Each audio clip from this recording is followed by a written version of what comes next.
Então, Provérbios capítulo 24, verso 10 diz, estou com a edição revista e corrigida de Almeida e diz assim nela: se te mostrares frouxo no dia da angústia, a tua força será pequena. Você pode ler comigo mais uma vez, você que tem a Bíblia aí? Se não tem, você acompanha comigo, não tem problema. Diz: se te mostrares frouxo no dia da angústia, a tua força será pequena.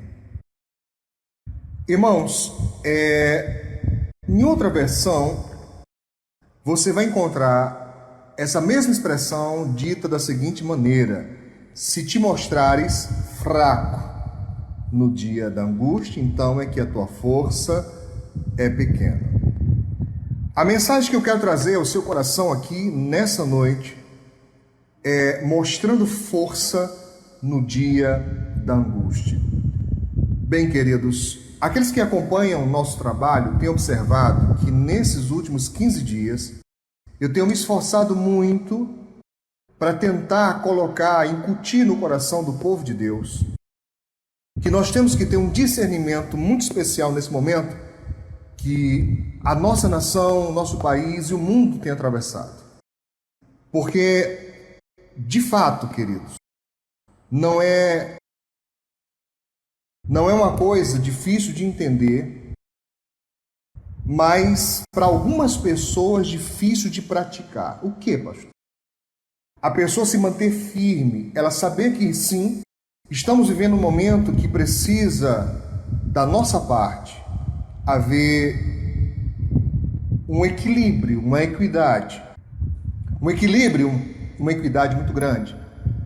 Equilíbrio para que a gente consiga levar a sério as medidas de resguardo, levar a sério as medidas de proteção, de asseio, de higiene, para que essa praga que se alastrou pelo mundo não chegue à nossa casa, à nossa família, de maneira repentina, que cause mal. Mas também eu tenho me esforçado para que o povo de Deus entenda que nós não podemos viver por medo. Uma coisa é você estar atento, uma coisa é você estar combativo contra o mal. Outra coisa é você estar apavorado. E eu tenho observado que isso é uma coisa que tem se tornado constante. Eu vejo as postagens dos irmãos, eu recebo pedidos de oração, eu vejo os avisos e há realmente um pânico se alastrando no seio de muitas famílias, no coração de muitas pessoas, e é contra isso que eu tenho me voltado. As medidas de segurança, sim, sou a favor delas.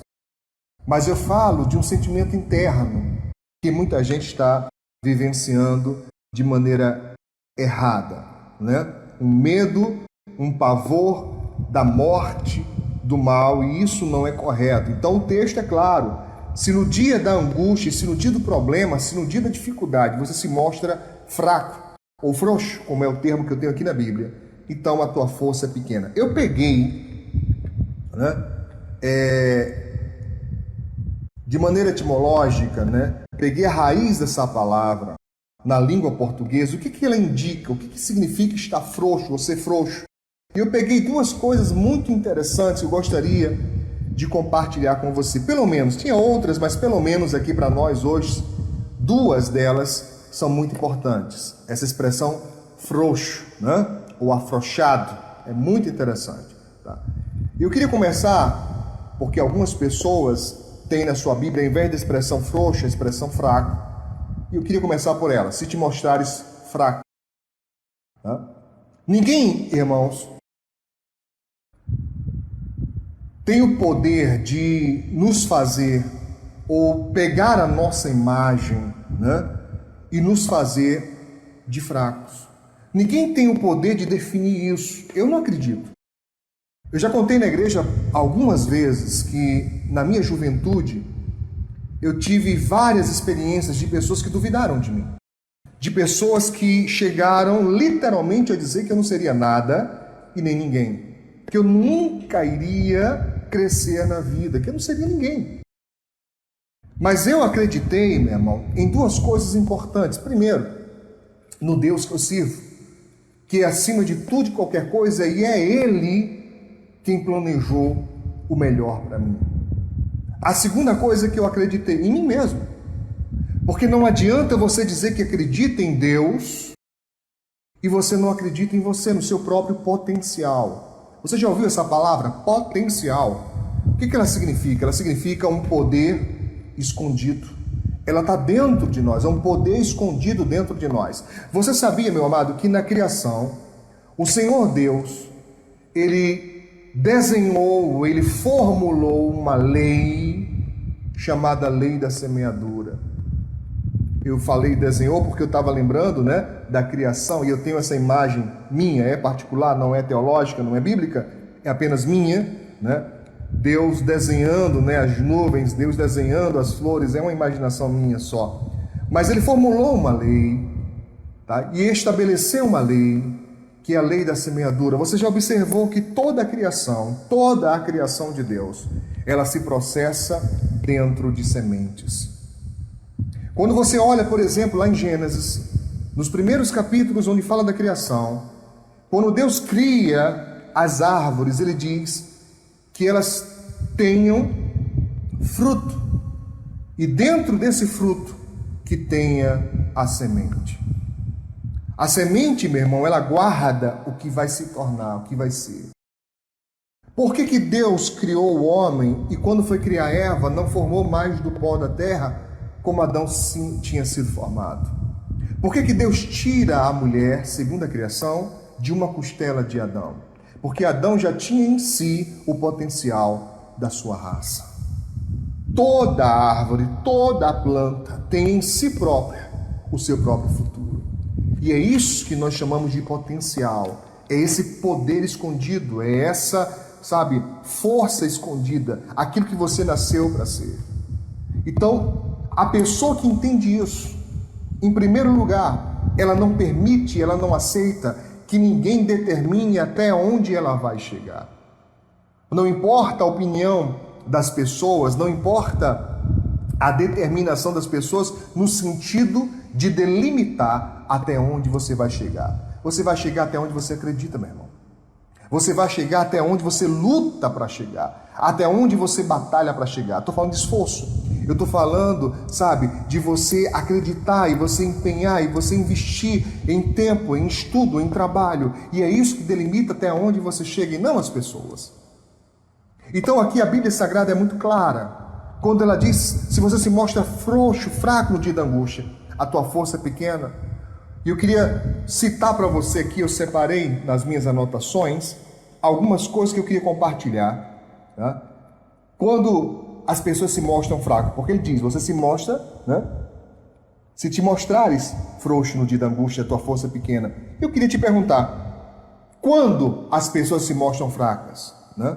Por exemplo, eu citei aqui, eu anotei para citar aqui alguns problemas que, em geral, faz com que as pessoas se mostrem fracas. Por exemplo, algumas pessoas se mostram fracas diante dos problemas. Note, se preocupar é uma coisa, você está buscando resolução, saída, é uma coisa, mas tem pessoas que desmoronam diante dos problemas. A exemplo de um problema no casamento. Né? Pastora e eu, quantas pessoas nós atendemos ao longo do nosso ministério que, por causa de problemas de casamento, a pessoa, ela desmorona, ela perde o senso. Eu lembro de pessoas, irmão, chegou ao meu conhecimento de pessoas que chegaram a tirar a própria vida por causa de problemas de casamento. Tá? Coisa que a pessoa poderia tentar resolver através de um atendimento, através de uma ajuda espiritual, ou quem sabe até um acompanhamento psicológico, mas não, a pessoa desmorona. Né? Até parece que nenhum outro casal tem problema. Né? Um outro tipo de problema que faz a pessoa se mostrar fraca, problema familiar. Quantas mães, quantos pais, em preocupação com seus filhos, né? Em dado momento da sua vida, a pessoa desmorona, se encontra totalmente sem força. Não sei se você compreende o que eu estou tentando te dizer? Mas tem pessoas que simplesmente desmoronam. Por quê? Porque ela recebe aquele problema como se fosse uma bomba que caiu sobre a sua vida e está fazendo implodir tudo sobre a sua cabeça. Um outro problema aqui que eu anotei, problema de finanças, irmão. Problema financeiro, quantas vezes a pessoa perde a paz, ela não consegue dormir, ela não consegue relaxar, não consegue descansar por causa de um problema financeiro. Uma outra coisa aqui que eu quero chamar a sua atenção, notícias ruins. Tem pessoas, meu irmão, que quando ela recebe a ligação de alguém, ela já fica nervosa. Principalmente quando você recebe ligação de quem nunca liga, né? Porque tem gente que é assim também. Nunca liga para ninguém. No dia que liga, é sempre para anunciar que alguém morreu. Então ninguém quer receber ligação dessa pessoa. Notícia ruim, né? Por exemplo, agora, quantos pais de família, quantos chefes de família, donas de casa, quantos pais, quantas mães estão preocupados por causa dos seus empregos, nesse momento de dificuldade nacional, né? Onde nós estamos, me perdoe a expressão, em uma sinuca de bico, porque ou você vai trabalhar e corre o risco de ser contaminado pelo vírus, ou quem é autônomo fica em casa e como que vai comer? Como que vai sustentar a família? E as pessoas ficam nisso, meu Deus, o que é que eu faço? Né? Isso é uma das coisas que tem angustiado bastante gente. Né? Quando, por exemplo, a pessoa ela fica sem saber o que fazer por causa das muitas opiniões, tem um problema e cada um diz uma coisa diferente, a pessoa não sabe o que fazer, não sabe como agir, né? Então, veja bem o seguinte, meu irmão, a palavra de Deus, ela diz, olha, vem dias maus, você não pode negar isso. Eu tenho visto até mesmo entre cristãos uma guerra sendo instalada entre, né, vertentes teológicas. Por exemplo, soube-se de um certo ministro do evangelho, que aqui não me cabe criticá-lo, aqui não cabe denunciá-lo, eu não estou aqui para isso, mas um certo ministro do evangelho que anda criticando, né, aos pentecostais e neopentecostais, dizendo, vocês não creem em Deus? Por que vocês não curam todo mundo que está infectado? Né?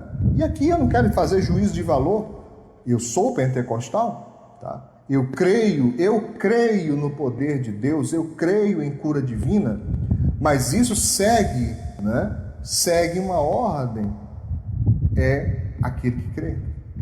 Engraçado que você tem que entender isso, né? Jesus todas as vezes que operou curas e milagres, ele dizia a tua fé. Ele não dizia a minha fé, é a tua fé. A Bíblia confirma dizendo, tudo é possível ao que crê, não é ao que ora, é ao que crê na oração. Então, eu creio sim que o Senhor pode nos livrar, eu creio sim que o Senhor pode nos curar, mas veja até onde tem chegado, irmãos, por causa de uma desestabilização, né, dos sentimentos, uma falta de estabilidade nos pensamentos, as pessoas começam a se agredir, começam a se atacar, e tem gente que está sem saber o que fazer. Como estudante de psicologia que sou, né, discente de psicologia, faço curso de psicologia, nós ouvimos muitos casos, né, de pessoas, eu não estou falando que faço atendimento psicológico, só para ficar bem claro, eu sou apenas aluno, mas nós ouvimos, né, relatos, estudos de casos, né, nós ouvimos isso, que há muitas pessoas que estão agora, nesse exato momento, né, perdidas por causa de estarem se sentindo enclausuradas dentro da sua própria casa. As famílias não sabem mais conviver, as pessoas estão estressadas, as pessoas estão angustiadas. Há uma enxurrada de notícias, né, que deixam as pessoas, meu Deus, a gente morrendo, a gente, né, padecendo, e o número tem aumentado e não sei o quê, e é tanta notícia ruim, e tem gente que está totalmente distante da sua fé, totalmente distante do seu Deus, no sentido de crer no poder de Deus, não acreditar que Deus existe. Por favor, não confunda. Eu não estou me referindo a deixar de crer, a deixar de acreditar que Deus existe, a se tornar uma pessoa, né, que não crê em Deus. Não é isso que eu estou falando, mas acreditar na ação de Deus, no poder de Deus que age no nosso meio. Tem muita gente deixando, irmão. né? É o tempo da angústia. Leia comigo mais uma vez Provérbios capítulo 24, versículo 10. Se te mostrares frouxo no dia da angústia, é agora o dia da angústia. Então não podemos nos mostrar frouxos, né? Não podemos nos mostrar, né, fracas. Nós temos que estar confiantes em Deus, né? O sentido bíblico, né, dessa expressão se mostrar frouxo, né,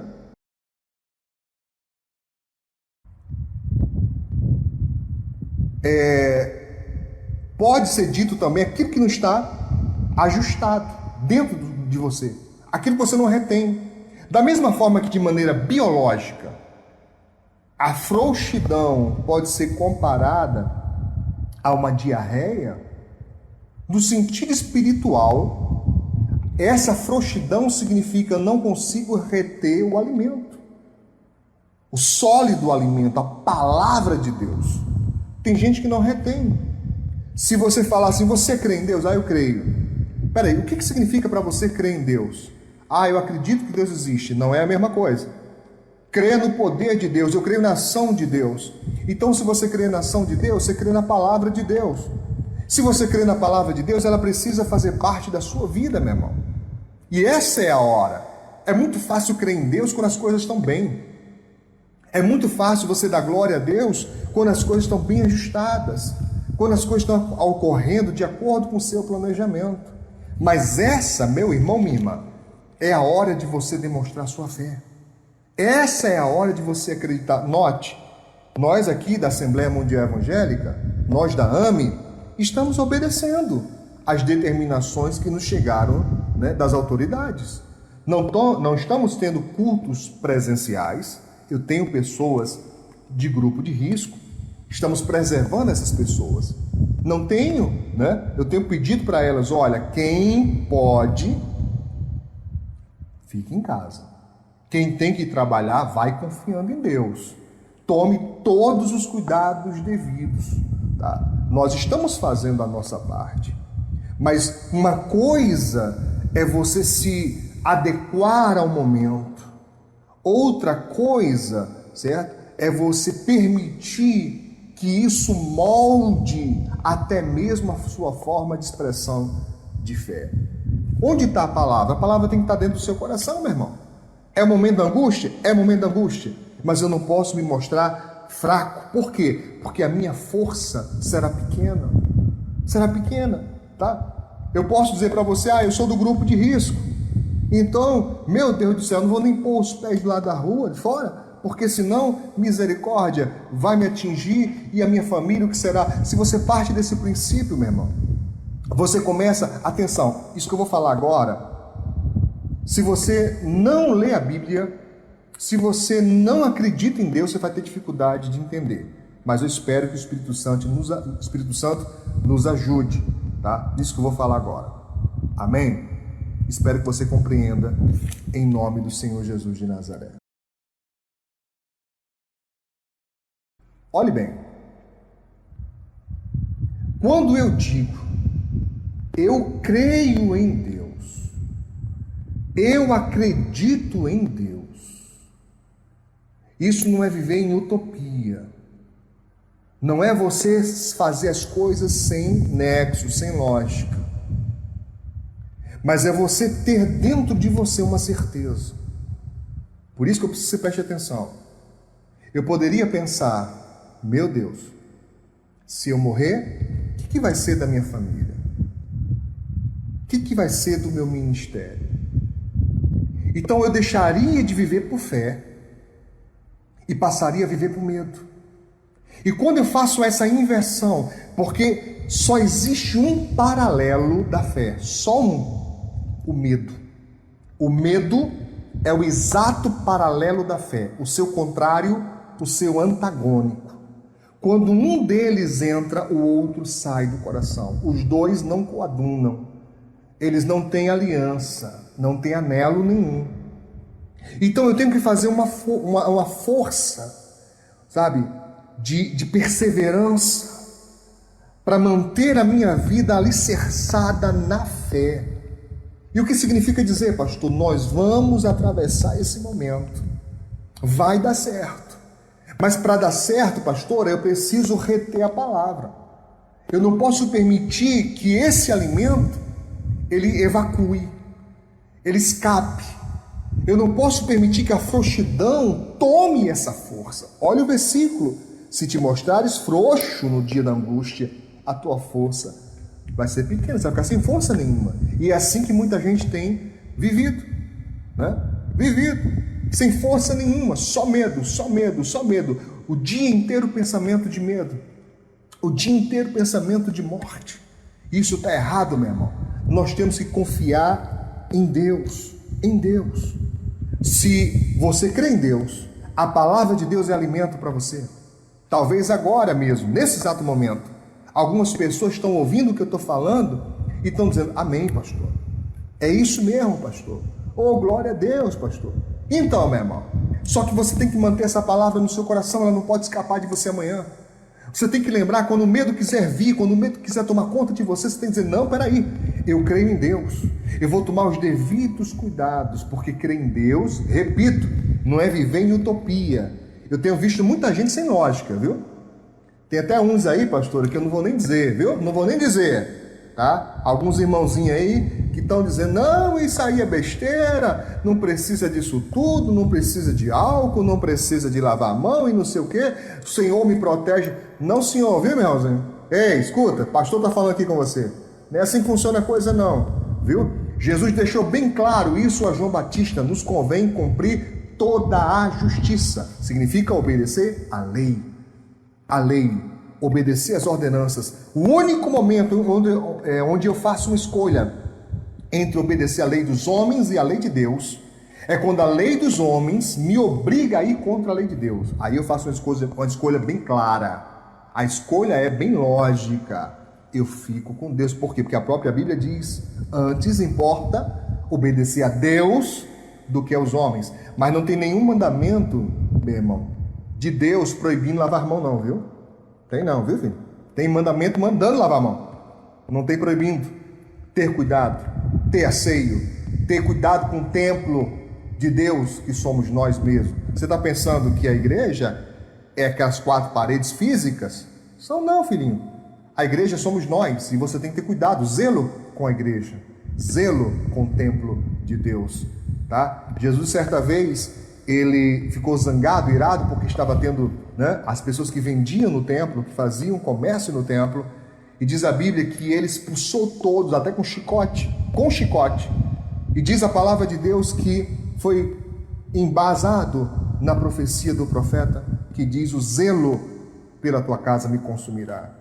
Eu tenho que ter cuidado com o meu corpo, minha família, certo? Isso é inegável. Então, não vai nessa, eu creio em Deus, então eu vou sair, eu não vou tomar cuidado nenhum. Isso aí é desobediência e tentar a Deus. Desobediência civil e tentar a Deus. Isso não tem a ver com cristianismo. Isso é cabeça dura de algumas pessoas, que são cabeçudos, que são teimosos, né? Tem uns velhinhos aí, pastor, que tem que amarrar dentro de casa, que é misericórdia, né? Gente até nem é tão idosa assim, mas está no grupo de risco, mas não toma jeito, não se cuida, isso não tem nada a ver, tá? Quando eu falo de fé, não estou falando de utopia, eu estou falando de uma certeza dentro, obediência fora, certeza dentro. Você pode guardar isso? Obediência fora, certeza dentro. Eu obedeço às orientações que estão me passando, mas a minha esperança, a minha fé está na palavra de Deus. É o momento da angústia, então é o momento que eu não posso me mostrar fraco. E para não me mostrar fraco, para não aparecer fraco, para não, me colocar fraco, eu tenho que reter o alimento. E qual é o alimento que nós estamos falando, querido? A palavra de Deus. A palavra de Deus. Chegou o problema, chegou a angústia, chegou o momento de dificuldade. O que é que eu tenho que fazer agora? Agora eu tenho que ser crente de verdade. Ser cristão genuíno. Crer na palavra de Deus. Vai passar. Tudo isso vai passar. E o Senhor vai nos dar proteção e liberdade. Em nome de Jesus. E, em alguns vídeos anteriores eu disse e vou continuar dizendo. Ainda que fosse vontade do Senhor me levar. Eu nem acredito que Ele queira. Ainda tem muito para fazer, né, pastora? Tem muito. Nem acredito. Tá? Mas isso não anularia a promessa de Deus na vida de ninguém. De ninguém, tá? Eu não estou dizendo, irmãos, que nenhuma vida é dispensável. Eu não estou dizendo que nenhuma vida perdida é aceitável. Se dependesse de mim, ninguém padeceria desse mal. Ninguém. Mas uma coisa é certa: por alguém ter padecido, por alguém ter sido acometido, não pode invadir na minha alma um desespero, né? Uma angústia e uma certeza de que vou morrer, de que a coisa vai dar errado. Isso não é de Deus, está totalmente errado. Vamos finalizando? Mas antes eu gostaria, né? Eu preparei aqui um estudo extenso, mas eu estou observando que não é um momento ideal, porque isso ficaria muito comprido aqui, tá? Mas vamos finalizar aqui com o profeta Joel. Qual é o versículo, pastora? Capítulo 3 de Joel, tá? Acha aí, profeta Joel, capítulo 3, tá? Versículo 9 e versículo 10, que diz assim, ó: proclamai isto às nações, anuncia isto às nações. Olha, nós estamos até fazendo, né, pastora? Anuncia, proclama isso às nações. Santificai uma guerra. Olha que coisa interessante. Guerra santa. É isso. Tá? As pessoas estão guerreando nas redes sociais, é por política, né? É por economia, é por ideologia, é uma perca, né, de equilíbrio, de amizade, de laços familiares crescente. Estão guerreando de maneira carnal. Mas aqui a recomendação é: santificai uma guerra, guerra santa. Suscitai, quer dizer, levanta, conclama quem? Os valentes. Né? Cheguem e subam todos aqueles que são da guerra. Ele está dizendo: meu irmão, você é da guerra? Então vamos comigo. Vamos comigo aí, meu filho. Se levanta aí, meu filho. Tá? Bora, Rose. Né? Levanta aí, minha filha, em oração. Né? Bora, Elisângela. Levanta em oração, em nome de Jesus. Né? Ô, irmã Neide. Né? Ô, Dene. Cada um na sua igreja, cada um na sua cidade. Né? Levanta uma guerra em favor da tua família. Determina isso em nome de Jesus. Não é determinar Deus. Eu não estou dizendo que você vai dar ordem a Deus, mas você pode e deve ordenar ao mal que não entre na sua casa, porque você tem base da palavra de Deus que diz: praga nenhuma chegará na minha casa, na minha tenda. Se coloca como um guerreiro. É isso que a Bíblia estava falando. Chama os valentes, chama os guerreiros. Vamos lá, guerreiro. Levanta, valente, em nome do Senhor Jesus. Mas alguém vai dizer assim: mas peraí, eu não tenho ferramenta para isso, pastor. Sim, mas o texto diz, olha o versículo 10: forjai espadas das vossas enxadas. Ele está dizendo: olha, é um agricultor, não é um guerreiro. Não era um guerreiro, não era alguém experiente, não era alguém que tinha nem espada, tinha enxada. Então desmancha a enxada e faz dela uma espada. Olha que coisa forte. Lanças das vossas foices, porque antes nós estávamos em tempo de paz, né? Essa enxada, pastor, e essa foice representa tempo de plantar e colher, tempo comum, tempo de fartura, né? Tempo de inverno, coisa legal. Mas só que agora não é o tempo, meu filho. Então você pega aquele instrumento e transforma ele num instrumento de guerra. É o que eu estou fazendo agora aqui com esse aparelho. É um aparelho que eu uso para paz, né? Para comunicar com os meus amigos, comunicar com meus colegas de faculdade, meus professores, para comunicar com os meus familiares, né? E irmãos espalhados pelo Brasil, mundo afora, né? Mas só que agora ele está sendo usado como instrumento de guerra. E de guerra contra o mal. É isso que ele está dizendo: pega o instrumento que você tinha, que era para outra coisa, e transforma ele em um instrumento de guerra. De guerra. Não deixa a tua família, meu irmão, se inundar de notícia ruim. Tem gente totalmente abalada, suas estruturas psicoemocionais em frangalhos, porque toda hora é notícia de corona, toda hora é notícia de vírus, toda hora é crescente número de pessoas morrendo. Eu sei, eu pesquisei, vi que o remédio está surtindo efeito, tanto no Brasil como nos Estados Unidos e outros lugares que estão testando. Pessoas que estavam internadas estão sendo restauradas, mas quase ninguém fala nisso. Por quê? Porque a notícia de morte está mais em valia.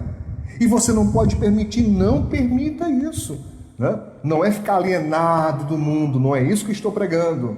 Tá? Eu procuro saber as notícias, mas não passo o dia todo me inundando de coisa ruim. Tanto porque, pastora, a Bíblia Sagrada diz, não coloque o que é mal. Acha esse versículo para mim aí, pastora. Não coloque o que é mal diante dos teus olhos. A Bíblia diz isso. Não ponha o que é mal diante dos teus olhos. Ao invés de fazer isso, o que nós deveríamos fazer? Cumprir a outra palavra, que diz o quê?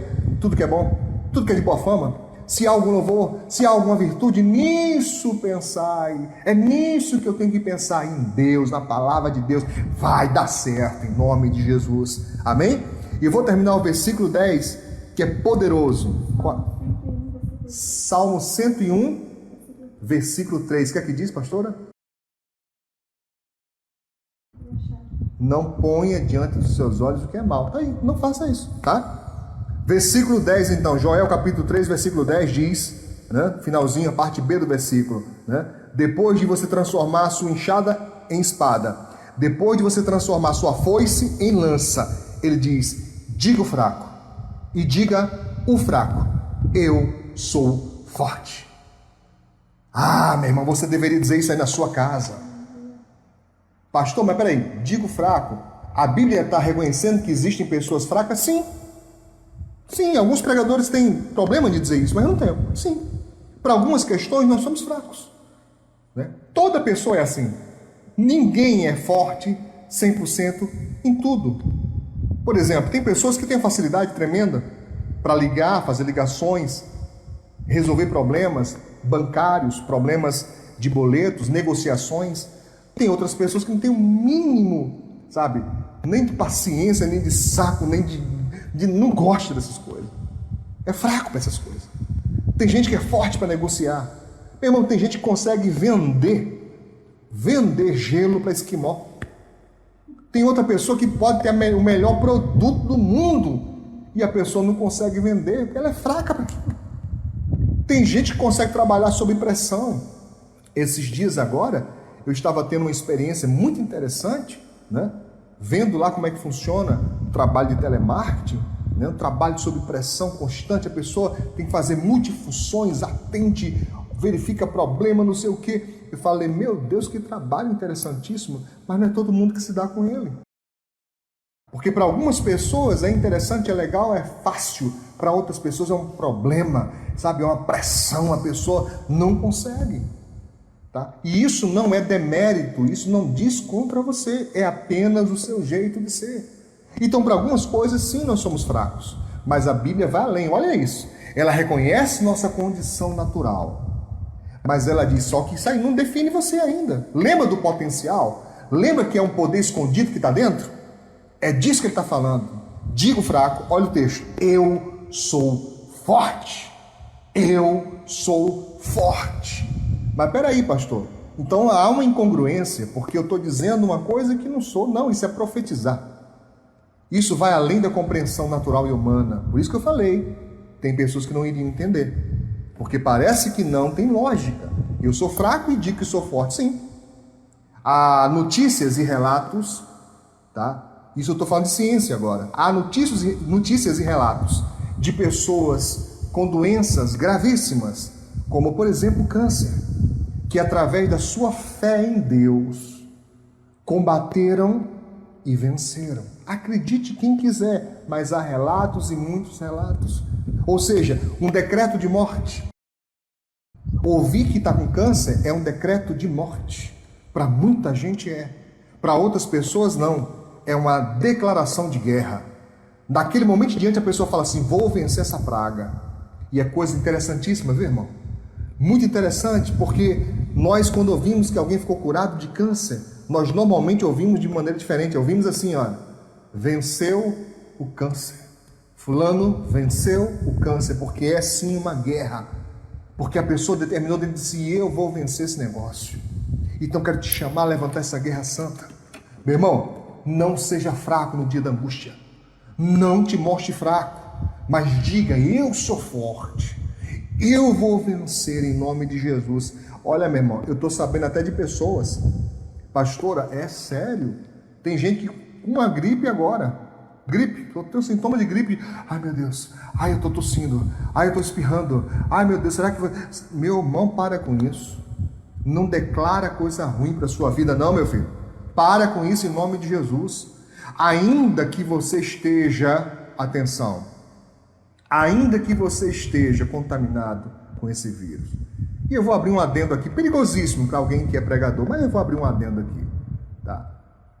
Meu irmão, a possibilidade de todos nós, algum momento, sermos alcançados por esse vírus é grande, é enorme, tá? Especialistas, e eu não sou, especialistas dizem, todo mundo vai ser atingido.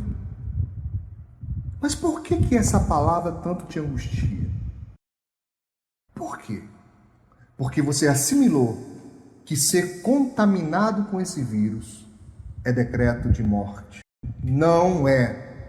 Para algumas pessoas, sim, perigoso, mas não é decreto. Não é decreto. Só Deus é que sabe o futuro, meu filho. Só Deus é que sabe o futuro. Se pessoas com câncer conseguem vencer, por que você não venceria? Por que você não venceria? Então diga, eu sou forte. Diga, vou vencer, vou continuar cuidando, vou continuar tendo cuidado, vou continuar me preservando. Mas se uma hora dessas, esse negócio chegar em mim, ele vai encontrar um guerreiro, uma guerreira. Eu não vou me entregar. Eu não vou me entregar ao medo. Meu irmão, já tem gente se preparando antecipadamente para morrer. Acredite, tem chegado até mim isso. Tem gente que já está se preparando. No dia que eu for contaminado, pronto. Tá, deu ruim, como dizem os jovens aqui na igreja. Deu ruim, porque se eu for contaminado vou morrer. Não vai. Não vai. Não aceite isso. Não aceite isso. Eu posso te dizer diante da palavra de Deus que o Senhor pode até, pastora, não nos livrar da fornalha. Acontece às vezes. Não nos livra de ir para a fornalha. Acontece. Mas se tem uma coisa que é garantido, é que ele entra junto na fornalha, meu irmão. E o fogo não tem poder sobre aqueles que estão em aliança com Deus de Israel. Eles entram na fornalha, são jogados lá. E não foram porque queriam ir, foram jogados, amarrados, quer dizer, não tinha para onde fugir, não tinha como fazer. Mas o fogo não teve poder. E o que é mais maravilhoso não é que foram livres do fogo, é que eles passearam dentro do fogo. E o mais maravilhoso não é que passearam dentro do fogo, é que o próprio Senhor Jesus estava lá com eles. Não sei você, mas eu creio que o meu Senhor Jesus reina aqui na minha casa. E o Senhor é poderoso para nos livrar de todo esse mal, em nome de Jesus. Você crê nisso? Você acredita nisso? Se não acredita, leia a palavra de Deus, meu irmão, porque ela vai encher seu coração da certeza que eu estou tendo agora, em nome de Jesus.